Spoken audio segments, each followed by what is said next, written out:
కొండెములు చెప్పటం కానీ కొండెములను వినటము కానీ చెయ్యకూడదు. మనము దేవుని పిల్లలం, దేవుడు పరిశుద్ధుడు. ఆయనకు కొండెములు చెప్పుట కానీ కొండెములను వినుట కానీ నచ్చదు. కొండెములు చెప్పుట అనేది మరణకరమైనటువంటి పాపము. కొండెములు చెప్పుట దేవునికి నచ్చని పని. దేవుడు మనం చెప్పిన కొండెములన్నిటినీ రికార్డ్ చేసి మన కళ్ళ ఎదుట ఉంచి మనల్ని గద్దిస్తాడు.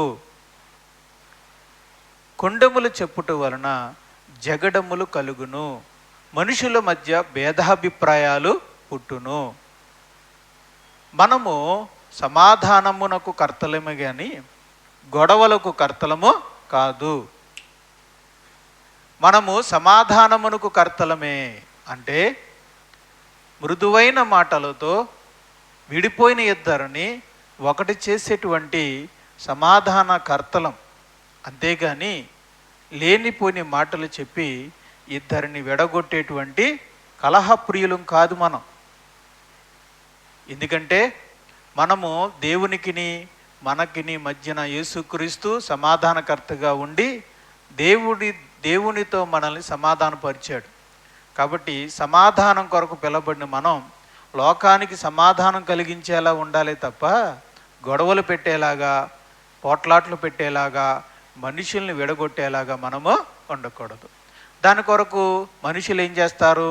చాడీలు చెప్తారు, తప్పులు ఎంచుతారు, ఆ తప్పుల్ని మరొకరికి తెలియజేస్తారు. మరి అవతల వాళ్ళని చిన్నపరుస్తారు, అవమానపరుస్తారు. ఇతరుల గురించి చెప్పుకొని, వాళ్ళందరి గురించి చెప్పుకొని నవ్వుకుంటారు, తృణీకరిస్తారు, చిన్నబుచ్చుకుంటారు. ఇవేవి కూడా ఆరోగ్యకరమైనవి కావు అకార్డింగ్ ద బైబిల్. వ్యభిచారం ఎంత పాపమో, దొంగతనం ఎంత పాపమో, ఇవి కూడా అంతే పాపము. మనకు తెలియలేదంతే, మనం అనుకోవట్లేదు అంతే. సాతానేమి దొంగతనము, వ్యభిచారము, నరహత్య చేసిన పాపి కాదు. సాతానుకున్నటువంటి పాపం ఏంటంటే కొండెములు చెప్పుట. ఒకటి గర్వము, మరొకటి కొండెములు చెప్పుట. అందుకే సాతానుకి దేవుడు ఏమని పేరు పెట్టాడో తెలుసా? అపవాది అని. అంటే అపవాదాలు, కొండేలు చెప్పేవాడు అని అర్థం. అపవాదాలు వేసేవాడు, నిందలు మోపేవాడు, నేరాలు మోపేవాడు. అంతేకాదు ఆ నిందల్ని తీసుకువెళ్ళి మరొకరికి చెప్పేవాడు. భూమి మీద నుంచి పరలోకానికి వెళ్ళి పన్నుగట్టుకుని వెళ్ళి దేవునికే చెప్తున్నాడు అంటే, ఒకరింటిలోనికి విషయాల్ని మరొక ఇంటికి పనిగట్టుకుని వెళ్ళి చెప్తున్నాము అంటే అది ఖచ్చితంగా సాతాను యొక్క లక్షణం. సాతానులో ఉన్న పాపం ఏంటి? దేవుడు సాతాన్ని ఎందుకు అసహించుకున్నాడు? దేవుడు ఎందుకు సాతాన్ని శపించాడు? అపవాదని ఎందుకు పేరు పెట్టాడు? కొండెములు చెప్పడం వలన. కనుక కొండెములు చెప్పుట అనేది చిన్న విషయం అయితే కాదు. మనం అనుకుంటున్నట్టు, మీరు అనుకుంటున్నట్టు చిన్న పాపం అయితే కాదు, పెద్ద పాపమే. అది మరి అందరిలోనూ ఉండేసరికి ఏమైంది? అది పాపం కాదు అనుకుంటున్నారు. ఏమండి, అందరూ సిగరెట్ తాగారు అనుకోండి, సిగరెట్ తప్పు అని ఎవరు అనుకోరు. అందరూ మందు తాగుతున్నారు అనుకోండి, మందు తాగడం తప్పు అనుకోరు. కొంతమంది తాగుతున్నారు కాబట్టి ఇది తప్పు, ఇది తప్పు అంటున్నారు. నిజానికి మరి కొండెములు అందరూ చెప్తున్నాం కాబట్టి ఇది తప్పు కాదు అనుకుంటున్నాం, కానీ అది తప్పు. సమాజంలోకి వెళ్ళి నిలబడి చూస్తే కొండెములు పెద్ద తప్పేం కాదు. కానీ పరిశుద్ధుడైన దేవుని ముందును ఆయన గ్రంథం ముందు నిలబడితే కొండెములు చెప్పుడు కూడా తీవ్రమైనటువంటి పాపముగా పరిగణించబడుతుంది. అందుకే మనం మానేయాలి. ఆదాము మొదలుకొని నేటి మన వరకు అందరం కొండెములు చెప్పేవాళ్ళమే. ఆదాము ఏం తక్కువవాడు కాదు. ఎవయ్యా నువ్వు పండు తిన్నావా అని అడిగితే ఏం చేశాడు? ఆ నేరాన్ని తన భార్య మీద మోపాడు. నిందలు మోపుతున్నాడు, భార్య మీద నిందలు మోపుతున్నాడు. భార్యని ఎదురుగానే పెట్టుకుని నిందలు మోపుతున్నాడు. భార్య మీద కొండెములు చెప్తున్నవాడు ఆదాము. అలాంటి వాడి కడుపు నుండి పుట్టాం మనం అందరం. మనమేం తక్కువ కాదు కదా. విత్తనం ఎలాంటిదో చెట్టు కూడా అలాంటిదే కదా. కనుక ఆదాము నుండి వచ్చిన మనం అందరం కూడా కొండెములు చెప్పేవాళ్ళమే. అలా అని మన అమ్మ ఏమైనా తక్కువైందా? నాన్న మించిపోయింది మన అమ్మ. ఎవరు? అవ్వమ్మ.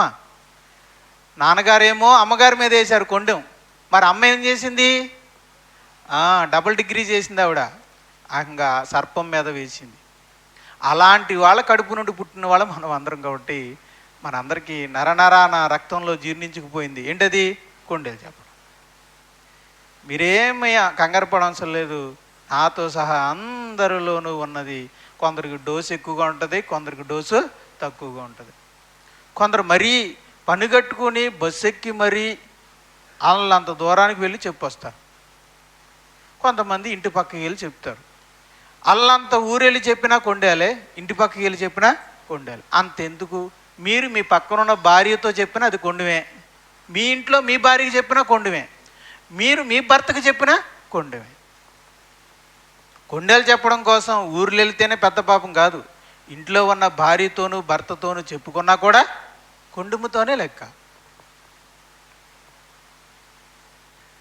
మరేం చేద్దాం? మరి కొండెము మరణకరమైనది, దేవునికి విరుద్ధమైనది, గొడవలు పెట్టేది, అసహ్యమైనది, దేవుడు గద్దించేది, దేవుడికి నచ్చనిది, సాతాను లక్షణం అది.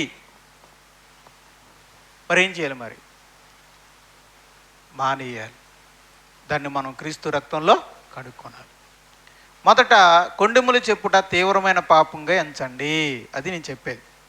ఇతరుల గురించి మనం మాట్లాడే మాటలు, వాళ్ళ తప్పులు, వాళ్ళ యొక్క వాళ్ళ లోటుపాట్లు, ఇవన్నీ కూడా ఇతరులకు చెప్పడం అనేది ఒక పాపం అన్న విషయాన్ని మనం మొదట గ్రహించాలి. రైట్. గ్రహించి ఏం చేయాలి?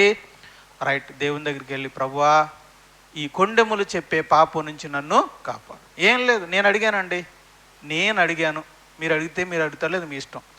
నేనైతే దేవుని దగ్గరికి వెళ్ళి, ప్రభువా ఇతరుల గురించి మాట్లాడడం నుంచి నాకు విడుదల దయచేయి, నాకు వద్దది, నా గురించి నేను ఆలోచించుకునే మనసు నాకేవు, నా తప్పులు నేను గ్రహించుకునే మనసు నాకేవు.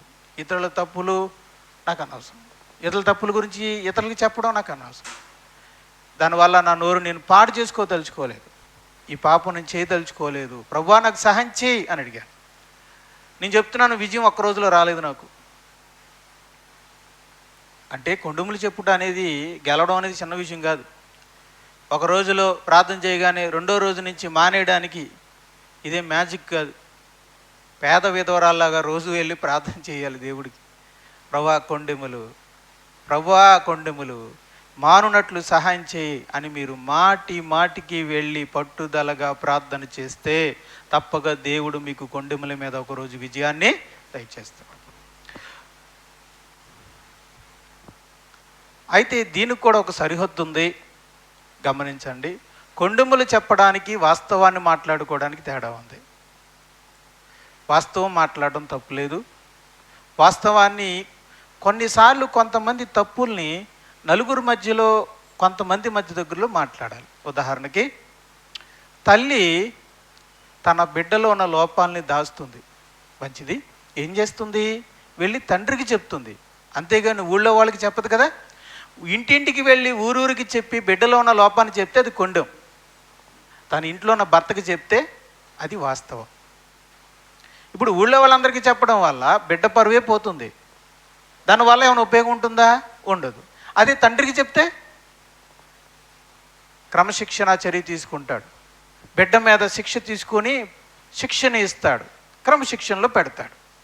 మీరు గమనించారో లేదు, చరిత్రలో యాకోబు ఉంటాడు, అతనికి 12 మంది కొడుకులు. 11 మంది కొడుకులు వెళ్ళి గొర్రెలు కాయడానికి వెళ్తారు.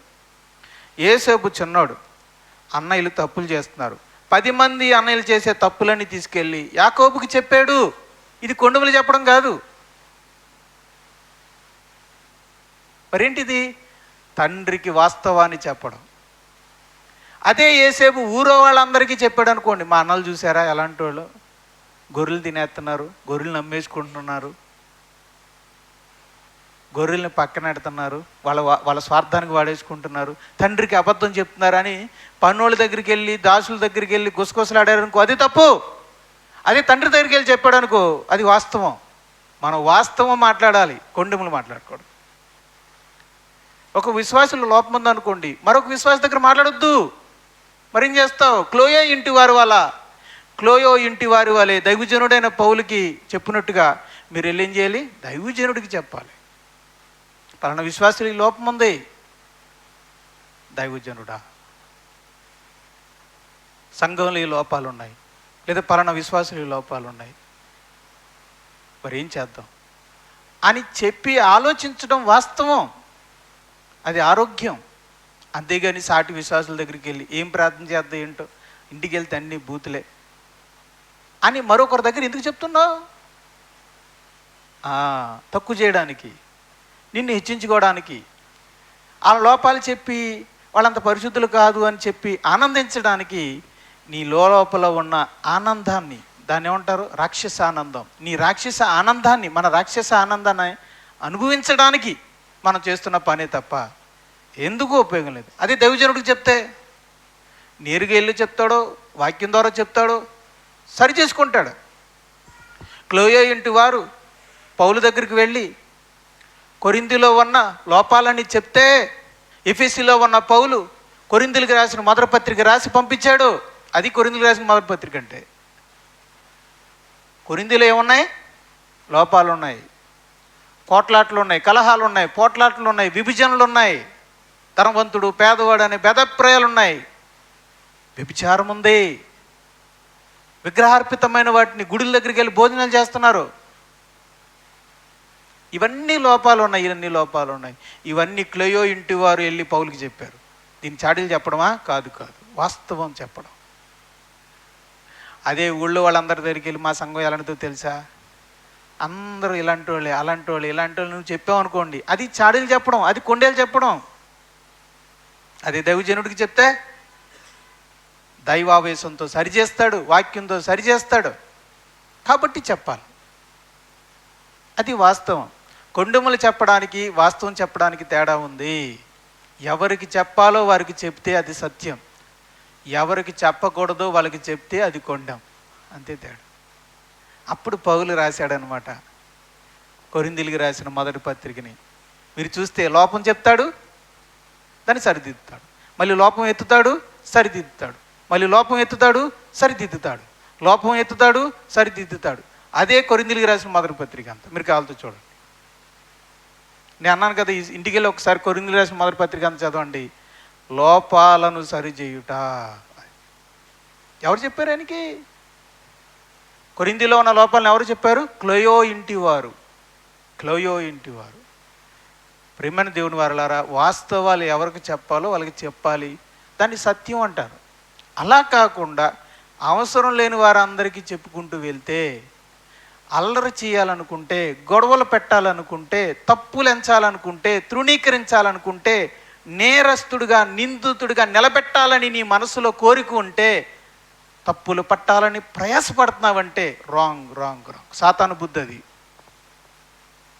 కడుక్కోవాలి మనం. క్రీస్తు రక్తంలో ఆ బుద్ధిని కడుక్కొని మన బుద్ధిని స్వస్థపరుచుకోవాలి. స్వస్థ బుద్ధిని కలిగి జీవించాలి మనం. ఈ మాటలు మీ అందరి వినికిడిలో పనిచేయునుగాక.